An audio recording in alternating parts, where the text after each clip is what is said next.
Hi my dear friends, hope you are all doing well. ഇന്ന് നമുക്ക് William Blake എഴുതിയ the tiger എന്ന poem discuss ചെയ്യാം. The tiger എന്ന പോം 1794 അദ്ദേഹം പ്രസിദ്ധീകരിച്ചത്. അപ്പോൾ ഈ കവിതയുടെ കേന്ദ്ര ബിന്ദു കടുവയാണ്. അതായത് സൗന്ദര്യവും ഭീകരതയും ഒരുപോലെയുള്ള ഒരു ജീവി എന്ന് തന്നെ നമുക്ക് പറയാം. അപ്പോൾ സൗമ്യനായ കുഞ്ഞാടിനെ സൃഷ്ടിച്ച അതേ സൃഷ്ടാവ് തന്നെയാണോ ഈ ഭയാനകമായ കടുവയും സൃഷ്ടിച്ചത് എന്ന ചോദ്യം ചെയ്യുന്ന ഈ കവിത എക്സ്പ്ലോർ ചെയ്യുന്നത് ഡുവാലിറ്റി ഓഫ് ക്രിയേഷനാണ്. വില്യം ബ്ലേക്ക് അദ്ദേഹത്തിൻ്റെ ദി ലാംബ് എന്ന കൃതിയിലെ കുഞ്ഞാടിൻ്റെ നിഷ്കളങ്കതയുമായി കടുവയെ താരതമ്യം ചെയ്യുകയും ചെയ്യുന്നുണ്ട്.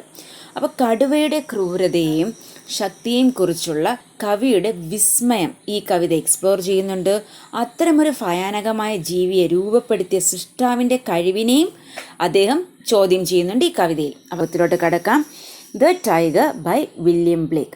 Tiger tiger burning bright in the forest of the night. അപ്പോൾ ബേണിംഗ് ബ്രൈറ്റ് എന്ന മെറ്റഫർ രൂപകം കടുവയെ തീവ്രമായ ഊർജത്തിൻ്റെയും സൗന്ദര്യത്തിൻ്റെ ഒരു ജീവിയായി കവി ചിത്രീകരിക്കുകയാണ്. അപ്പോൾ ബേണിംഗ് ബ്രൈറ്റ് എന്ന മെറ്റഫർ യൂസ് ചെയ്തുകൊണ്ട് കവി ടൈഗറിനെ എന്തായിട്ടാണ് ഡിസ്ക്രൈബ് ചെയ്യുന്നത്? ഭയങ്കര ഇൻറ്റൻസ് എനർജിയും ബ്യൂട്ടിയുമായിട്ടുള്ള ഒരു ക്രീച്ചറായിട്ടാണ്. അപ്പം in the forest of the night, അപ്പോൾ ആഴമേറിയ ഇരുട്ടിൽ പോലും കടുവയുടെ തീവ്രവും ഊർജ്ജസ്വലവുമായ ആ സാന്നിധ്യത്തെ ഊന്നി പറയുകയാണ്. അതുപോലെ ഈ ബേണിംഗ് ബ്രൈറ്റ് എന്നത് രാത്രിയിൽ കാട്ടിൽ സ്വതന്ത്രമായി വിഹരിക്കുമ്പോൾ കടുവയുടെ തിളക്കമുള്ള ആ മഞ്ഞ രോമങ്ങളെ സൂചിപ്പിക്കുന്നു. What immortal hand or I could frame തൈ ഫിയർഫുൾ സിമിട്രി. അപ്പോൾ കടുവയുടെ ഭയാനകമായ സൗന്ദര്യം ഏത് ഇമ്മോർട്ടൽ ബീയിങ് ആണ് സൃഷ്ടിച്ചത് എന്നാണ് കവി ചോദിക്കുന്നത്. അത് ഏത് അമർത്യനായ കൈക്കോ കണ്ണിനോ ആണ് നിൻ്റെ ഭയാനകമായ ഈ രൂപം രൂപപ്പെടുത്തിയത്, ഇല്ലെങ്കിൽ രൂപപ്പെടുത്താൻ കഴിയുക. ഈ ഫിയർഫുൾ സിമിട്രി എന്നതുകൊണ്ട് സൂചിപ്പിക്കുന്നത് കടുവയുടെ അപൂർണമായ രൂപത്തെ വിവരിക്കുകയാണ്. അപ്പം ഇത് കടുവയുടെ സൃഷ്ടാവിനെ സൂചിപ്പിക്കുന്നതാണ്, ഇമ്മോർട്ടൽ ഹാൻഡ് ഓർ ഐ എന്നുള്ളത്. ഓക്കെ, നമുക്ക് അടുത്ത സ്റ്റാൻസയിലോട്ട് പോകാം. In what distant deeps or skies burned the fire of thine eyes. അപ്പോൾ കടുവയുടെ തീക്ഷ്ണമായ നോട്ടത്തെ സൂചിപ്പിക്കുന്നു ഈ വരികൾ. In what distant deep or skies. അപ്പോൾ ഈ രണ്ട് വരികൾ, അപ്പോൾ വിദൂര ആഴങ്ങൾ അല്ലെങ്കിൽ ആകാശം എന്നതുകൊണ്ട് അർത്ഥമാക്കുന്നത് കടുവയുടെ കണ്ണുകൾ എങ്ങനെ സൃഷ്ടിക്കപ്പെട്ടെന്നും അവയ്ക്കുള്ള തീ എവിടെ ഉത്ഭവിച്ചതാണെന്നുമുള്ള നിഗൂഢമായ ചോദ്യങ്ങൾ ആണ് ഈ വരികൾ പ്രതിനിധീകരിക്കുന്നത്. അപ്പോൾ burnt the fire of thine eyes എന്ന വരി മെറ്റഫറാണ്. അപ്പോൾ കടുവയുടെ ഇൻറ്റൻസ്, ഓൾമോസ്റ്റ് നമുക്ക് പറയാം ഒരു സൂപ്പർ നാച്ചുറൽ ഐസിനെ കുറിച്ച് പറയുകയാണ്. അപ്പോൾ ഫയർ എന്ന് സിംബിളൈസ് ചെയ്യുന്നത് പവറും ഫെറോസിറ്റിയുമാണ്. ഓക്കെ, അതുപോലെ കടുവയുടെ ക്രൂരതയും ശക്തിയും പ്രതീകപ്പെടുത്താൻ കവിതയിൽ തീ, ഈ ഫയർ എന്ന രൂപകം ഉപയോഗിക്കുന്നു. കൂടാതെ ഡീപ്പ് ഓർ സ്കൈസ്, ആഴങ്ങൾ അല്ലെങ്കിൽ ആകാശങ്ങൾ എന്ന ഇമേജറി കടുവയുടെ സൃഷ്ടിയെക്കുറിച്ചുള്ള അത്ഭുതത്തിൻ്റെയും നിഗൂഢതയുടെയും ഒരു വികാരമാണ് ഉണർത്തുന്നത്. അപ്പോൾ കടുവയുടെ സ്വഭാവത്തോടും അതിൻ്റെ സൃഷ്ടിക്ക് പിന്നിലെ അജ്ഞാതശക്തിയോടുമുള്ള കവിയുടെ ആഴമേറിയ ആകർഷണത്തെ പ്രതിഫലിപ്പിക്കുന്ന ഒരു പ്രസ്താവനയല്ല, മറിച്ച് ഒരു ചോദ്യമാണ് ഈ വരി. On what wings dare he aspire? What the hand dare seize a fire? കടുവയുടെ സൃഷ്ടിക്ക് പിന്നിലെ പ്രചോദനത്തെക്കുറിച്ച് കവി ഇവിടെ ചിന്തിക്കുകയാണ്. ചിറകുകൾ എന്നത് സൃഷ്ടാവിൻ്റെ ശക്തിയെ പ്രതിനിധീകരിക്കുന്നു. അപ്പം പവർ ഓഫ് ക്രിയേറ്റർ ആണ്. ഓക്കെ, അപ്പം ഇത്രയും ശക്തമായ ഒരു ജീവിയെ സങ്കല്പിക്കാനും ജീവസുറ്റതാക്കാനുമുള്ള സൃഷ്ടാവ് കഴിവായി നമുക്ക് ഇതിനെ വ്യാഖ്യാനിക്കാം. അപ്പോൾ എന്താണ് ഇവിടെ പറയുന്നത്? Creator's ability to envision and bring to life such a complex and formidable being. അപ്പം ഈ ഉജ്ജ്വലമായ ജീവിയെ നിയന്ത്രിക്കാനും രൂപപ്പെടുത്താനും ധൈര്യപ്പെട്ട കൈ, അതായത് സൃഷ്ടിപരമായ ശക്തി ഏത് കൈയാണെന്ന് കവി ചോദിക്കുകയാണ്. And what shoulder or what art could twist the sea of തൈ ഹാർട്ട്. അപ്പോൾ ഈ ഷോൾഡർ എന്ന് ഉദ്ദേശിക്കുന്നത് ഫിസിക്കൽ സ്ട്രെങ്തും ആർട്ട് എന്ന് ഉദ്ദേശിക്കുന്നത് റെഫർ ചെയ്യുന്നത് സ്കില്ലുമാണ്. അതുപോലെ ട്വിസ്റ്റ് എന്നുള്ള വെർബ് സജസ്റ്റ് ചെയ്യുന്നത് the manipulation and shaping of the tigers heart okay, അപ്പം ഈ വരികളിലൂടെ കവി സൃഷ്ടാവിൻ്റെ കഴിവ് പ്രകടമാക്കുന്നു. ഏത് തരത്തിലുള്ള ശക്തമായ ശക്തിയോ വൈദഗ്ധ്യമുള്ള കൈയോ കടുവയുടെ ശക്തവും പേശീബലവുമുള്ളതുമായ ഹൃദയത്തെ രൂപപ്പെടുത്താൻ കഴിയുമെന്ന് ഇവിടെ ചോദിക്കുന്നു. അപ്പം ഇത് വലിയ ശക്തിയുടെയും കലാപരമായ, അതായത് സ്കിൽ എന്ന് പറയുന്നുണ്ട്, കലാപരമായ കഴിവിൻ്റെയും ഒരു ജോലിയായിരുന്നുവെന്ന് സൂചിപ്പിക്കുകയാണ്. അപ്പം ഏത് വാട്ട് ഷോൾഡർ, വാട്ട് ആർട്ട്, അതായത് ഏത് തോൾ അല്ലെങ്കിൽ ഇത് കല, ഫിസിക്കൽ സ്ട്രെങ്ത് അല്ലെങ്കിൽ സ്കിൽ. അപ്പം ഇത്രയും ശക്തവും സങ്കീർണവുമായ ഒരു ജീവിയെ സൃഷ്ടിക്കാൻ ആവശ്യമായ ശാരീരിക ശക്തിയുടെയും വൈദഗ്ധ്യത്തിൻ്റെയും സംയോജനത്തെ ഈ വാചകം ഊന്നിപ്പറയുന്നു. And when the heart began to beat, what dread hand and what dread feet. അപ്പോൾ കടുവയുടെ ജനന നിമിഷത്തെ, അത് ജീവനുള്ളതും ശ്വസിക്കുന്നതുമായ ഒരു ജീവനായി, ഒരു എൻറ്റിറ്റിയായി മാറുന്ന നിമിഷത്തെ ഈ വരി എടുത്തു കാണിക്കുന്നു.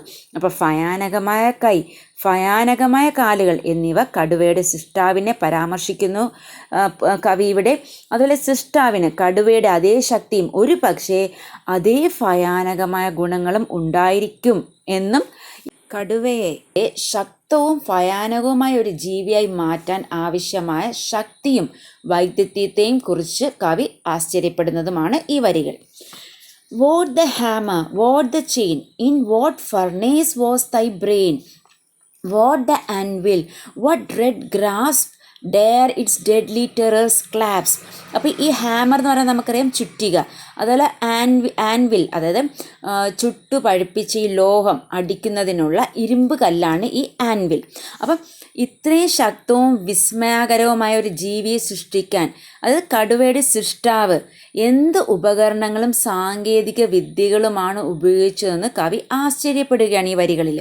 അപ്പം ഈ വരികൾ കടുവയുടെ മനസ്സിൻ്റെയും ബുദ്ധിയുടെയും സൃഷ്ടിയെ ചോദ്യം ചെയ്യാൻ കവി ഒരു രൂപകം ഉപയോഗിക്കുകയാണ്. ഒരു ചൂള, അത് ഫർണസ് എന്നത് തീവ്രമായ ചൂടിൻ്റെ ഒരു സ്ഥലമാണ്, നമുക്കറിയാം. ഇത് കടുവയുടെ തലച്ചോറ് ശക്തവും അഗ്നിജ്വാലയുള്ളതും ഒരു പക്ഷേ ഭയാനകവുമായ ഒരു പ്രക്രിയയിലാണ് സൃഷ്ടിക്കപ്പെട്ടതെന്ന് സൂചിപ്പിക്കുന്നു. അപ്പോൾ കടുവയുടെ സൃഷ്ടിയെ വിവരിക്കാൻ കവിത ഉപകരണങ്ങളും ഇമേജറികളും ഉപയോഗിക്കുന്നു. ഏതൊക്കെ ഉപയോഗിക്കുന്നത്? ചുറ്റിക, ആൻവിൽ, ചങ്ങല, ചൂള എന്നിവ. ഓക്കെ, ഇനി വാട്ട് ഡ്രെഡ് ഗ്രാഫ്സ് എന്ന വാചകം കടുവയുടെ ശക്തമായ പിടിയെ സൂചിപ്പിക്കുന്നു. അതേസമയം ഡെഡ്ലി ടെറർ എന്നത് ഭയത്തിനും മരണത്തിനും കാരണമാകാനുള്ള അതിൻ്റെ കഴിവിനെ വിവരിക്കുകയാണ് കവിയുടെ. Dare its deadly terrors clasp. അപ്പം ഈ ഭാഗം കടുവയെ നേരിടാൻ സാധ്യതയുള്ള വ്യക്തിയുടെ ധൈര്യത്തെക്കുറിച്ച് സംസാരിക്കുന്നു. അപ്പം കടുവയുടെ ഭയാനകമായ സ്വഭാവത്തെ ആർക്കെങ്കിലും ശരിക്കും കൈകാര്യം ചെയ്യാൻ കഴിയുമോ എന്ന് ചോദിക്കുകയാണ്, ഒരു ചോദ്യം ചോദിക്കുകയാണ് കവി ഇവിടെ. All the stars threw down their spears and watered heaven with their tears. അപ്പം കവിതയിലെ ഈ സ്റ്റാർസ്, നക്ഷത്രങ്ങളെ മാലാഖ രൂപകമായി വ്യാഖ്യാനിക്കാം. അതുപോലെ and watered heaven with their tears. അപ്പം ഈ ഇമേജറി ആഴത്തിലുള്ള ദുഃഖത്തിൻ്റെയും വിലാപത്തിൻ്റെ ഒരു വികാരം അറിയിക്കുന്നു. അപ്പോൾ മാലാഖമാരുമായി ചിത്രീകരിക്കപ്പെടുന്ന നക്ഷത്രങ്ങൾ ആയുധങ്ങൾ താഴെയിട്ടു കരയുന്നതായി വിവരിക്കപ്പെടുന്നു. അപ്പോൾ ഇതെന്തുകൊണ്ടാണെന്ന് വെച്ച് കഴിഞ്ഞാൽ ഇത് ഭയാനകമായ കടുവയുടെ സൃഷ്ടിയോടുള്ള പ്രതികരണത്തെ സൂചിപ്പിക്കുന്ന വരികളാണ്. അപ്പോൾ അടുത്ത ലൈൻ നോക്കാം. Did he smile his work to see? Did he who made the lamb make thee? അപ്പം ഇവിടെ ഒരു ക്വസ്റ്റ്യൻ ചോദിക്കുവാണ്. അതായത് കടുവയുടെ സൃഷ്ടിയെ നോക്കി സൃഷ്ടാവ് പുഞ്ചിരിച്ചോ എന്ന ചോദ്യവും ഈ വരിയിലൂടെ ചോദിക്കുന്നു. അതുപോലെ സൗമ്യനായ കുഞ്ഞാടിനെ സൃഷ്ടിച്ച അതേ സൃഷ്ടാവ് തന്നെയാണോ ഭയാനകമായ ഈ കടുവയെയും സൃഷ്ടിച്ചത്? അതുകൊണ്ടാണ് നമുക്ക് പറയാനൊക്കുന്നത് സൗന്ദര്യത്തിൻ്റെയും ക്രൂരതയ്ക്കും ഇടയിലുള്ള ഒരു വ്യത്യാസമാണ് സൂചിപ്പിക്കുന്നത്. നമുക്ക് ലാസ്റ്റ് ആൻസർ ഡിസ്കസ് ചെയ്യാം. Tiger tiger burning bright in the forest of the night, what immortal hand or I dare frame തൈ ഫിയർഫുൾ സിമെട്രി. അപ്പോൾ ഫസ്റ്റ് സ്റ്റാൻസിലുണ്ടായിരുന്ന അതേ ലൈൻസ് തന്നെയാണ്.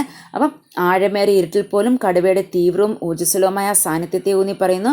അതുപോലെ ഞാൻ പറഞ്ഞതിന് മുമ്പ് what immortal hand or I എന്ന് സൂചിപ്പിക്കുന്നത് കടുവയുടെ സൃഷ്ടാവിനെയാണ് സൂചിപ്പിക്കുന്നത്.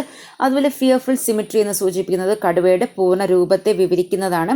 അപ്പം കടുവയെ പോലുള്ള ഗംഭീരവും ഭയാനകവുമായ ഒരു ജീവിയുടെ സൃഷ്ടാവിനോട് കവി ചോദ്യം ചോദിക്കുകയാണ്. ഓക്കെ, അപ്പോൾ സൃഷ്ടാവിൻ്റെ കഴിവും ശക്തിയും എടുത്തു കാണിക്കുകയും ചെയ്യുന്നു ഈ വരികൾ. I hope you are clear with this explanation, and if you feel this class useful, please subscribe and support me. Thank you. Have a nice day.